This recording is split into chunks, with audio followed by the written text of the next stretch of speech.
Hello mga ka-delight! Welcome back to our channel! So, for today's video, luto-luto po muna tayo. So, magluluto tayo ng adobong baboy. So, yung mga mahilig dyan sa pork at mahilig sa adobo, i-share ko po sa inyo ang ating recipe. Hindi naman siya extraordinary. Simple recipe lang siya. Pero, I just wanna share how I do it.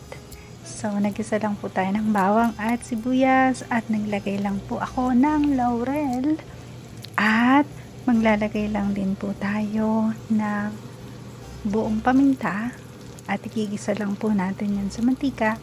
As you can see, napakuluan ko na po ang baboy natin para medyo malambot na po siya at hindi na natin kailangang masyadong lutuin dito. Pero usually ang adobo ko, mas gusto ko siya na ginigisa para yung mga aromatics mas talagang manuot at mas lumasa dun sa ating adobo.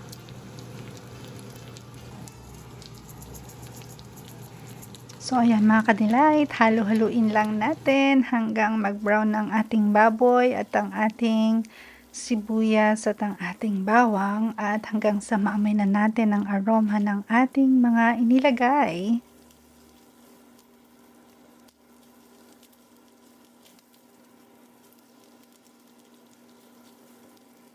At nilalagyan ko din po siya ng konting patis bago ko lagyan ng toyo at bago ko lagyan ng tubig para lang magkaroon ng umami na lasa yung ating adobo.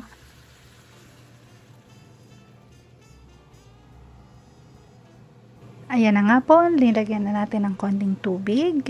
Lalagyan din natin ng konting toyo, konting asukal. Asukal na pula po ang gagamitin ko. Mas preferred ko yung apple cider vinegar kasi hindi siya ganun ka-strong yung asim na katulad ng kulay puti na vinegar. So, parang mas masarap siya para sa akin. So, pero kung wala po kayong apple cider vinegar, okay lang din yung puting white vinegar. Ayan, so after po nating mapakuluan, so medyo nagsip na po ang ating toyo. Nilagyan ko din po siya ng konting apple cider vinegar. So, takpan lang po natin siya para mag-simmer po at ma-reduce natin ng konti at kumapit ang ating mga nilagay sa ating baboy and magsusutay lang po ako ng broccoli on the side para meron po tayong vegetables.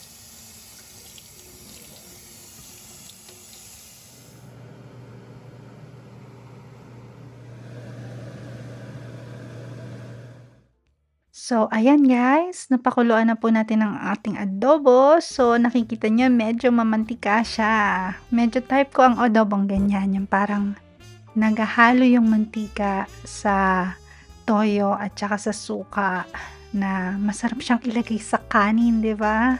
So, yung mga high blood po dyan ay medyo ingat-ingat lang po sa mga mamantikang pagkain katulad nito. But if we eat it once in a while, okay lang naman. You just have to eat it moderately.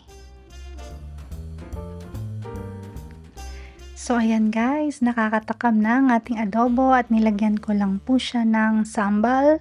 Ito po ay garlic na may chili para lang medyo may konting anghang lang ang ating adobo para hindi siya masyado nakakasawa. Kasi ang adobo ko ay medyo nasa matamis na side, hindi siya super asim. So kayo mga ka-delight, ano ba ang adobo ninyo? Nasa tuyong side o gusto nyo yung medyo may konting sabaw? Sa akin kasi medyo gusto ko yung tuyong adobo. So ayan mga ka-delight, luto na po ang ating pork adobo. Nakakatakam bang tingnan? So magdi-dish out na po ako at kumain na po tayo. And then after po natin kumain, gawin na po natin ang ating second ulam for the week. Guess what it is? Ayan guys, tara, kain na tayo!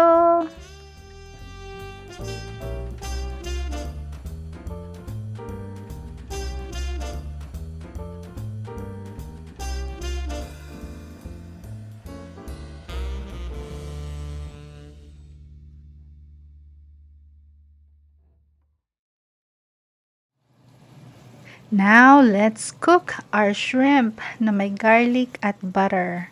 So, nagisa lang po ako ng maraming garlic at butter. Nilagyan ko po ng konting olive oil para lang hindi masunog ang ating garlic. Naglagay din po ako ng konting sibuyas at nilagyan ko po yan ng sherry.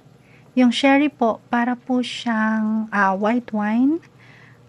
May alcohol po siya para matanggal yung lansa na meron yung shrimp. And then, pag nag-evaporate po siya, masarap po yung lasa niya kasi parang medyo matamis-tamis. So, dahil mabilis lang po lutuin ang shrimp, voila! Ito na po ang ating finished product. Hope you like it. And always remember that Jesus loves you.